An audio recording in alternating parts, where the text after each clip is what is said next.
La grâce de Dieu nous a encore retrouvés ce matin. Nous vous saluons, très chers fidèles téléspectateurs de l'Espoir Télévision, dans notre émission du jour, les églises et les pasteurs. Nous nous sommes encore retrouvés ici dans notre numéro où nous continuons à parler sur les rôles des hommes de Dieu dans le développement du pays. Alors, vous allez le constater, nous avons encore notre papa avec qui nous avons partagé cette émission la fois passée. Lui qui nous avait donné beaucoup de la sagesse, nous avait beaucoup inspiré, et c'est lui encore qui a accepté de revenir encore sur ces plateaux et partager encore ces moments ensemble avec le peuple de Dieu. Alors, sans plus tarder, je présente mes salutations à papa. Bonjour papa. Bonjour mon frère. Vraiment, nous sommes très heureux de vous retrouver encore dans ce numéro. Merci. Parce que la fois passée, nous avons été tellement bénis par vos interventions, et aussi j'ai reçu des appels des téléspectateurs de loin, même ceux qui sont à l'étranger et surtout ceux qui nous suivent à partir de l'Est, pour nous dire, mais cet homme très sage comme ça, il était où depuis longtemps là? Je leur avais promis que le papa reviendra encore. Alors, ils sont là nombreux en train de vous écouter. Si vous pouvez aussi les saluer, et nous allons lancer notre balle du jour. Ok, nous saluons tous les téléspectateurs de Télévision Espoir. Merci. Que Dieu vous bénisse, ceux qui sont surtout à l'Est du pays.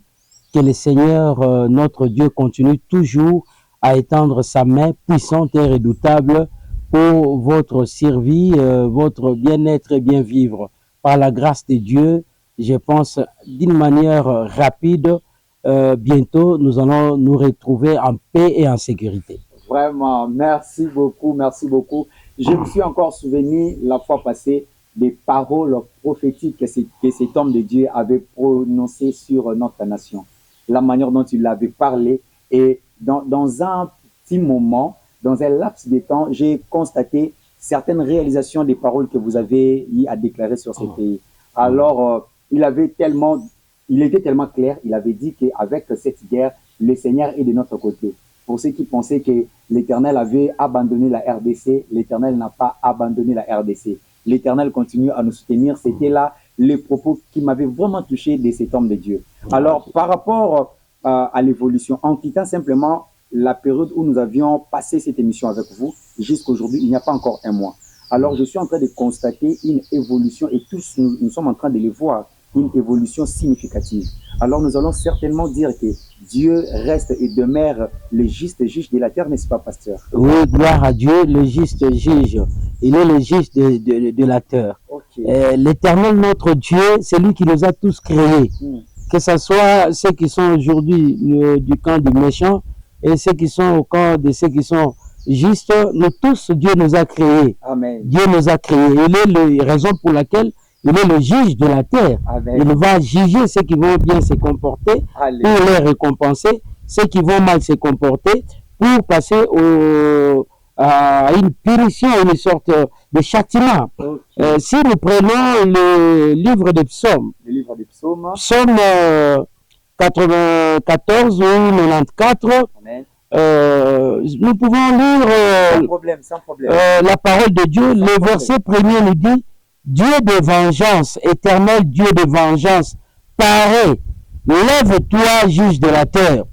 Rends aux superbes selon leurs œuvres, jusqu'à quand le méchant, ô éternel, jusqu'à quand le méchant triomphera-t-il? Triompheront-ils? Il parle avec arrogance, il discourt. Tous ceux qui font le mal se glorifient. Éternel, ils écrasent ton peuple. Ils oppriment ton héritage. Ils égorgent la veuve et l'étranger. Ils assassinent les orphelins. Et ils disent: l'Éternel ne regarde pas. Le Dieu de Jacob ne fait pas attention. Prenez-y garde aux stupides insensés. Quand serez-vous sages? Celui qui a planté l'oreille n'attendrait-il pas? Celui qui a formé l'œil ne verrait-il pas? Celui qui châtie les nations ne punirait-il point? Lui qui donne à l'homme l'intelligence. L'Éternel connaît les pensées de l'homme, il sait qu'elles sont vaines. Je peux me limiter même au verset 11. Merci. Après, nous pourrons continuer jusqu'au 23e verset. Okay. Ici, la Bible nous dit, ce psaume est séparé en deux. Le premier point concerne les lamentations. Les gens se demandent, mais est-ce qu'il n'y a pas un Dieu qui nous a créés? Comme le cas de notre pays aujourd'hui. Comme le cas de notre pays aujourd'hui. Les veuves sont violées, les veuves sont violentées, les orphelins tués. Après avoir tué leurs parents, ils continuent à les massacrer. Les jeunes filles sont violées. Et des fois, reculés dans un coin, ils se demandent, mais il n'y a pas un Dieu qui puisse venir et qui voit ou qui entende ce qui se passe ici. Vraiment. Il y a un Dieu. Amen. Et ce Dieu-là, c'est le juge de la terre. Amen. Nous avions dit dans l'émission précédente que si Dieu n'avait pas primé David en disant bon, tu vas construire la maison, parce que David avait l'envie de construire la maison pour l'Éternel. L'Éternel lui a dit c'est vraiment une belle idée, mais tu ne vas pas bâtir cette maison parce que tes mains sont remplies de sang. Et nous sommes posé la question, est-ce que c'est le sang des Congolais qui va booster le Rwanda de l'avant? C'est le sang des Congolais qui va faire prospérer le Rwanda ou la famille de Kagame? Non. Parce qu'ils sont en train de verser le sang innocent en tuant la veuve, en maltraitant l'orphelin et même d'autres étrangers qui ont fui chez nous ont été massacrés, malmenés, et il y a le juge de la terre, selon ce que le psalmiste dit. Il y a un juge qui est le juste juge. Les gens à l'Est sont fatigués, ils se demandent, Seigneur, lève-toi. Cette fois-ci, lève-toi. Ils implorent jour et nuit, et nous aussi ici à Kinshasa, nous sommes connectés avec eux dans la prière pour demander à Dieu, c'est assez. On en a marre de cette situation et de cet oppresseur qui se réjouit à chaque fois de venir comme faisait Madian à l'époque de Gédéon. Quand vous voulez un peu éteindre un niveau élevé, on vient pour vous ramener dans le bas. Donc nous sommes en train de prier, nous sommes en train de demander à ces dieux. Et notre message, c'est de dire à tous les Congolais, il y a le juge de la terre. Amen. Et ce juge-là, c'est celui qui a planté l'oreille. C'est celui qui a formé l'œil. Il attend et il voit. Amen. Tout ce qui se passe à l'Est, ça ne passe pas derrière son dos. Non. Il voit et il a pris l'option maintenant de se lever. Amen. Et si vous allez vous souvenir, on avait dit beaucoup de gens seront ridiculisés à cause de la situation de l'Est. Ceux qui se pensent intelligents, rusés, seront ridiculisés parce que Dieu, notre Dieu, il se lève et sa main est en train d'agir. La Bible dit que ceux qui pensent que Dieu ne regarde pas, Dieu ne voit pas, ils sont insensés. Ce sont des insensés. Parce que la Bible dit, insensés, prenez-y garde, hommes stupides, insensés. Quand serez-vous sages? Celui qui a planté l'oreille, n'attendrait-il pas les cris des enfants qui sont violés? Et aussi, par rapport à ce que vous êtes en train de dire, je me suis souvenu de l'intervention de l'Éternel lorsqu'il devait délivrer Israël de la main des Égyptiens. Voilà. Il dit à Moïse, j'ai entendu les cris et aussi je vis la souffrance. Je vis la souffrance. C'est-à-dire la souffrance que les Congolais sont en train de passer aujourd'hui, une souffrance imposée par les Rwandais avec l'air supplétif. L'Éternel est en train de le voir et il entend même les cris. Il a vu, il a entendu les cris et il se lève maintenant. C'est maintenant qu'il se lève pour mettre fin à cette crise. La Bible dit, c'est lui qui châtie les nations, les punirait-il point? Vous voyez maintenant les Rwandais punis. Depuis qu'ils ont commencé à tuer, à voler, à violer, à massacrer, à saboter même la race humaine, donc la façon d'humilier l'homme. Ils pensaient que Dieu était devenu aveugle, ou Dieu n'était plus Dieu, il était affaibli. Or, c'est Dieu, il leur avait accordé un temps de repentance, un temps pour se dire non, nous sommes des voisins, nous sommes des frères. Mais non, ils ont continué dans la méchanceté. Et Dieu s'est levé maintenant et aujourd'hui, le Rwanda comme une nation est puni. Amen. La Bible précise, c'est lui qui châtie les nations. Ne punirait-il point? Vraiment. Il est en train de punir le Rwanda. Ok. Le moment de la punition est venu. Ça ne sera plus l'homme Kagame seul. Lui à la tête et tous les autres, et tous les pays, Tout ce qui est derrière lui. même les bébés rwandais vont sentir les sanctions. Amen. Malheureusement, ils sont innocents, mais c'est à cause La méchanceté. de la méchanceté de leurs dirigeants Vraiment. et de ceux qui sont restés naïfs et n'ont pas empêché cela. Ok. Voilà. Alors, merci beaucoup, pasteur. J'aimerais encore essayer un peu de renchérir encore avec ce que le pasteur est en train de dire pour booster encore notre espoir. Nous ne regardons pas seulement le secours du Congo par les armes ou les communautés internationales, mais nous sommes en train de regarder à l'Éternel, lui qui est le juste juge qui va s'élever. Alors, très chers Congolais, de partout où vous êtes, j'aimerais aussi les dire en référence à la parole de Dieu que lèvons-nous et soyons éclairés car notre lumière arrive. L'Éternel est en train de dire, d'ailleurs dans le livre d'Ésaïe, livre 60, que lève-toi et sois éclairé car ta lumière arrive. C'est le temps maintenant de la lumière où la paix va régner intégralement dans notre pays. Alors, très cher homme de Dieu, très cher pasteur, j'aimerais un peu savoir, nous sommes en train de voir, il y a des confessions religieuses qui s'élèvent pour la médiation, entre guillemets, chercher la paix. Mais dans notre pays, nous avons beaucoup de confessions religieuses. Pourquoi il n'y a que une partie de ceux qui font cette médiation et d'autres ne sont pas intéressés par rapport à ça? La Bible déclare, celui qui cherche sa propre gloire ne réussira pas dans ce qu'il fait. Ces confessions religieuses-là, ils cherchent leur propre gloire pour dire nous sommes les champions de la paix. Or, c'est faux. C'est lui qui donne. C'est faux parce que ce qu'ils font, des fois, est confondu avec ce que font les rebelles eux-mêmes ou ceux qui détestent ces pays. Parce que nous voyons d'autres qui condamnent même. Le chef de l'État a rencontré le président Paul Kagame, d'autres ont condamné. Mais nous, on s'est demandé, mais que voulons-nous juste? Parce que ces rebelles-là, ces supplétifs, sont les supplétifs du Rwanda. Maintenant, celui qui est à la tête, c'est Paul Kagame. Mais quand le président les rencontre, mais d'autres disent non, ça ne suffit pas. Mais nous aussi, on doit se rencontrer. Donc, le problème n'est plus le problème du Rwanda, c'est maintenant à l'interne. Donc, nous comprenons que d'autres personnes à l'interne, d'autres qui sont même dans les confessions religieuses, sont des mèches avec ceux qui tuent le pays. Donc, ils sont aussi les tireurs des ficelles, on peut le dire. Bien sûr, parce qu'il y a des guerres, vous voyez, des fois, il y a même des insultes. D'autres n'ont pas bien étudié, et ils n'ont pas fait des études supérieures, plus que nous. Mais nous, vous, c'est la communauté. La communauté a payé vos études.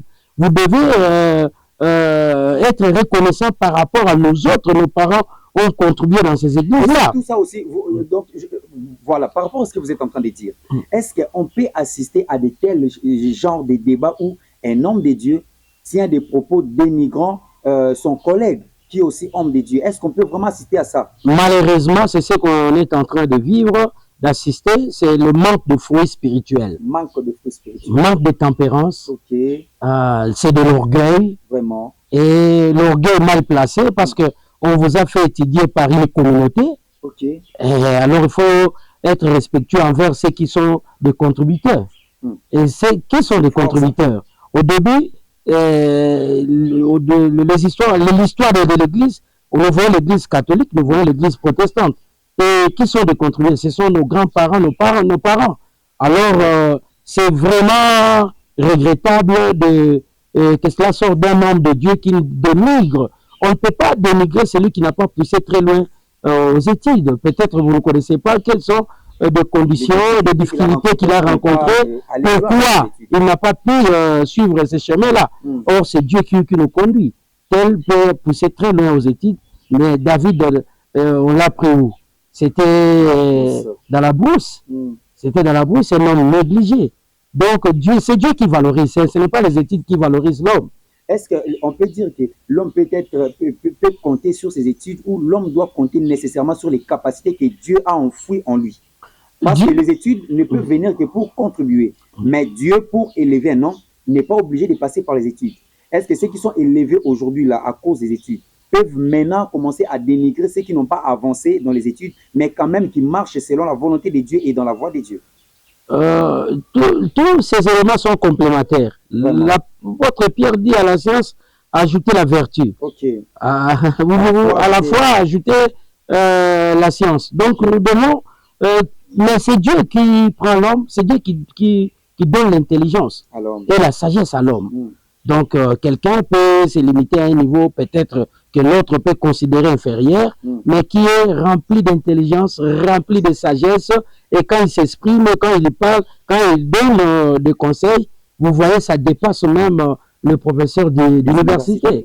Donc, c'est Dieu qui donne l'intelligence. Même si vous êtes devant vous, il y a quelqu'un qui est vraiment très inférieur et qui n'a pas d'intelligence, il ne faut pas les sous-estimer parce que vous, Dieu vous a fait cette grâce. Voilà. Alors, à cette idée, à cette façon d'évoluer déjà, j'aimerais appeler tous les hommes de Dieu. Peut-être ils se disent, nous là, nous n'avons pas fait beaucoup d'études, qui va entendre notre voix, qui peut prêter attention à ce que nous allons dire. Non, non, non, non, non. Ne vous sous-estimez pas parce que vous êtes la bouche de Dieu.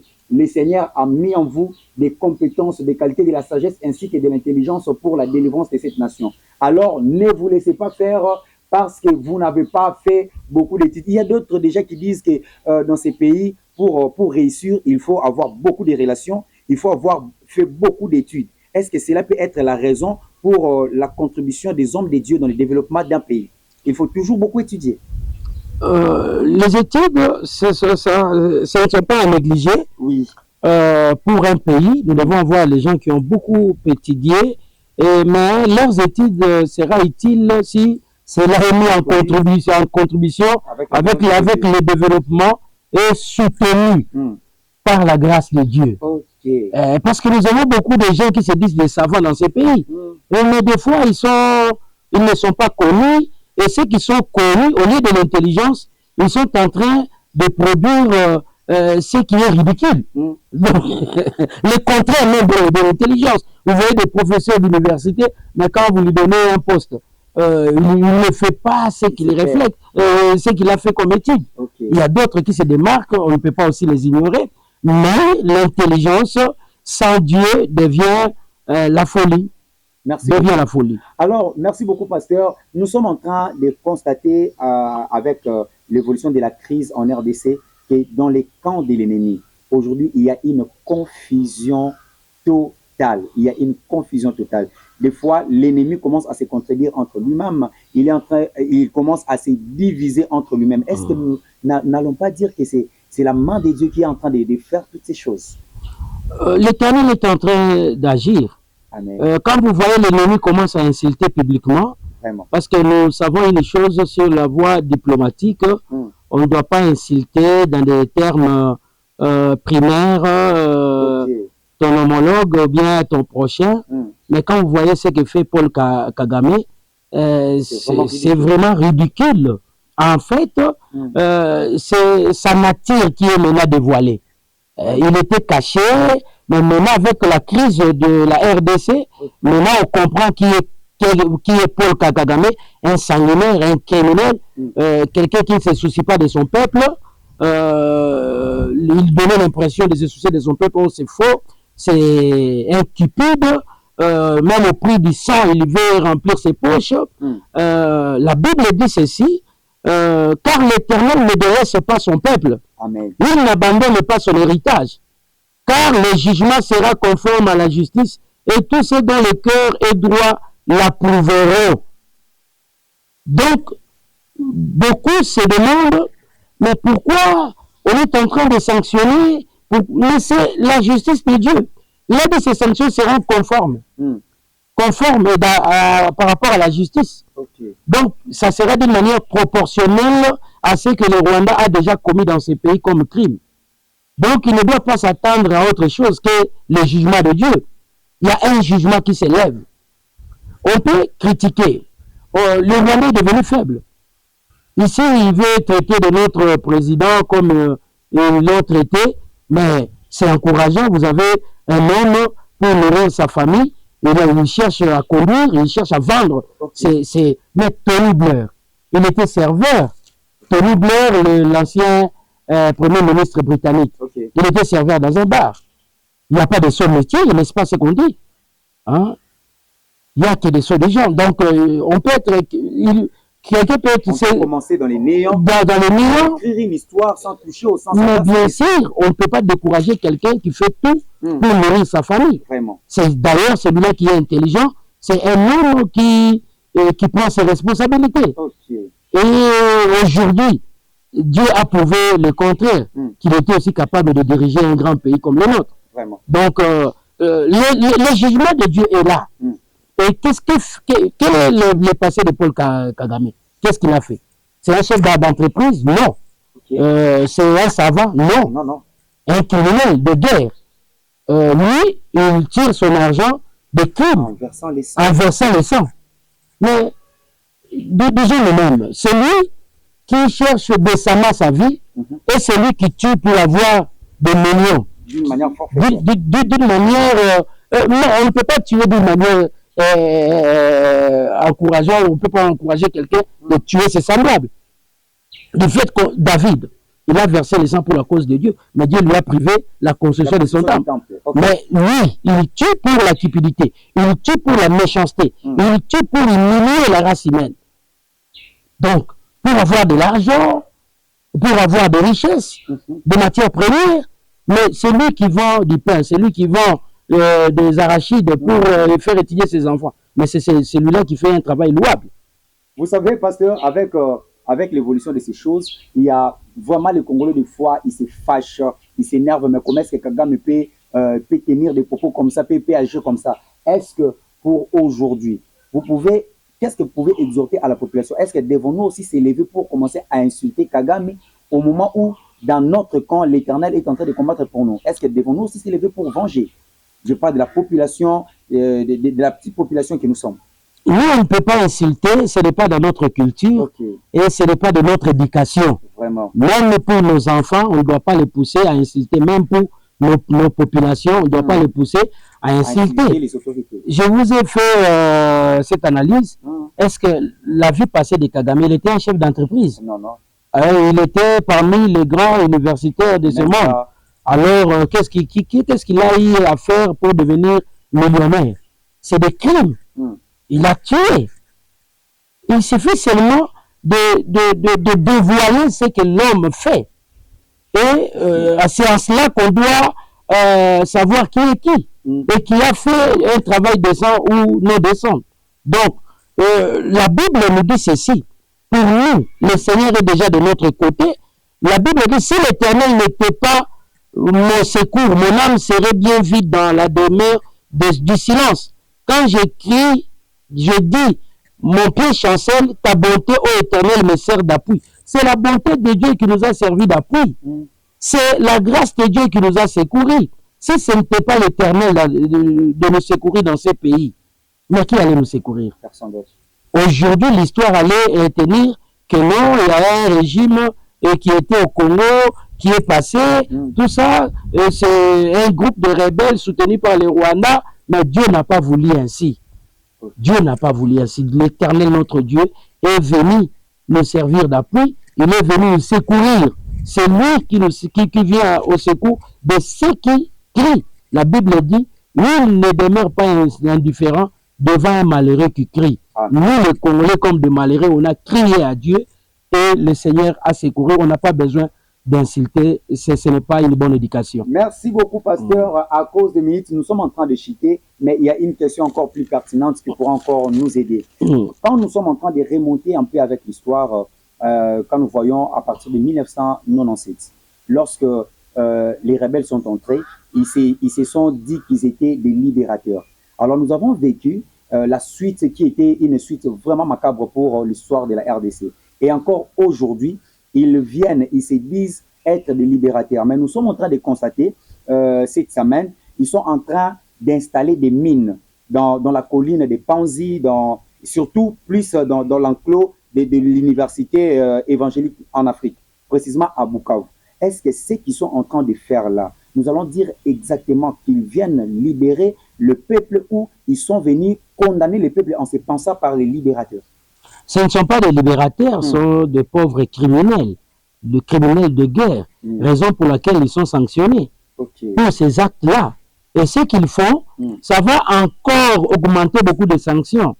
Et ce que nous devons dire à Dieu de protéger ses enfants et que tous ces lieux, même les lieux cachés là où ils mettent de mines, de bombes sans pour autant que l'œil humain ne les constate, mais Dieu voit tout. Amen. Que Dieu donne l'intelligence à ces enfants qui sont à l'est du pays. Que Dieu les épargne du danger. C'est lui qui les épargne du danger. La Bible dit que l'ange de l'Éternel campe tout autour de ceux qui craignent Dieu pour les épargner du danger.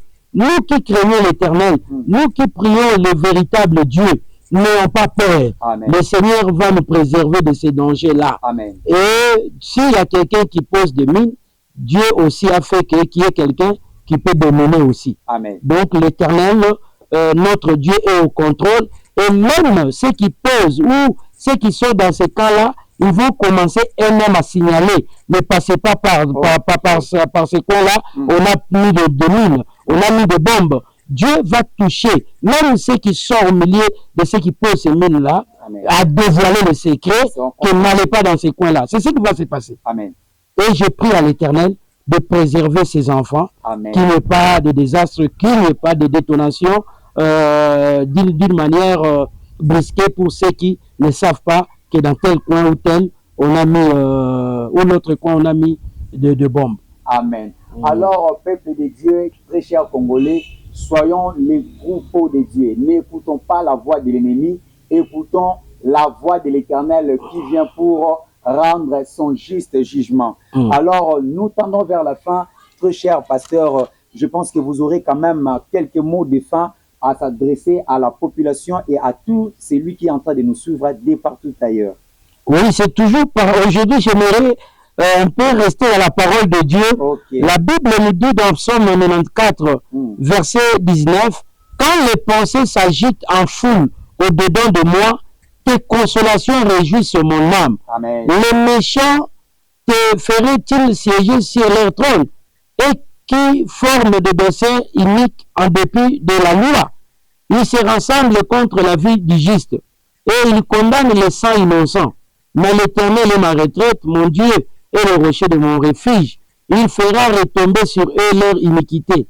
Il les anéantira par leur méchanceté. L'Éternel, notre Dieu, les anéantira. L'Éternel va les réduire au silence. Amen. Même s'il y a une foule de pensées qui s'agitent, aujourd'hui au Congo, une foule de pensées s'agite dans nos têtes, dans nos cœurs, pour se demander comment on va sortir de cette guerre. Soyez calmes. La Bible dit, l'Éternel, notre Dieu, va remplir notre cœur de consolation. Amen. De consolation. La consolation de l'Éternel va remplir nos cœurs. Okay. La consolation de l'Éternel est déjà là. L'Éternel va nous consoler. Il ne faut pas s'agiter. Il ne faut pas s'inquiéter parce que notre confiance repose sur l'Éternel. Voilà. Alors, c'est par ici que nous chutons avec notre mission. Papa, nous vous donnons quelques temps pour saluer 2 ou 3 personnes et alors nous allons dire bye à nos téléspectateurs. Je salue ma femme, vraiment, ma belle famille et ma famille. J'aimerais prier même pour 30 secondes au lieu de saluer les gens. Éternel Dieu de grâce, nous recommandons notre pays entre tes mains, que ta grâce surabonde dans notre pays. Nous te disons déjà merci. Parce que nous voyons ce que tu fais. L'ennemi avait pensé arriver déjà à Kinshasa dans une telle date, mais il ne le saura pas. Amen. Parce que toi, l'Éternel, tu t'es levé pour le condamner et pour le réduire au silence. Amen. Seigneur, nous te disons merci parce que nous croyons fermement que tu es notre Dieu et que tu ne vas pas nous abandonner, moins encore nous délaisser. Merci, bénis la chaîne Sport TV, bénis le DG Patrick Fény, bénis tous ses collaborateurs. Au nom de Jésus, nous avons aussi prié. Amen. Amen. Voilà, c'était là l'émission Église et Pasteur. Comme invité, nous avions notre pasteur Joseph du centre évangélique Manaïm. Et à la présentation, c'était bel et bien votre serviteur Héros Puissant. Alors, nous vous disons au revoir pour aujourd'hui. Et bien avant de tout finir, à la régie, nous avons été assistés par notre DG Patrick et que nous sommes en train de saluer là où il est à la régie. Et derrière la caméra, nous avions notre sœur Sephora et aussi notre sœur Antoinette Mouta. Que le Seigneur vous bénisse pour ce travail que vous êtes en train de faire. Alors, très chers téléspectateurs, restez toujours branchés sur Espoir Télévision. Nous vous donnons rendez-vous au prochain numéro. Que Dieu vous bénisse. Gloire à Dieu.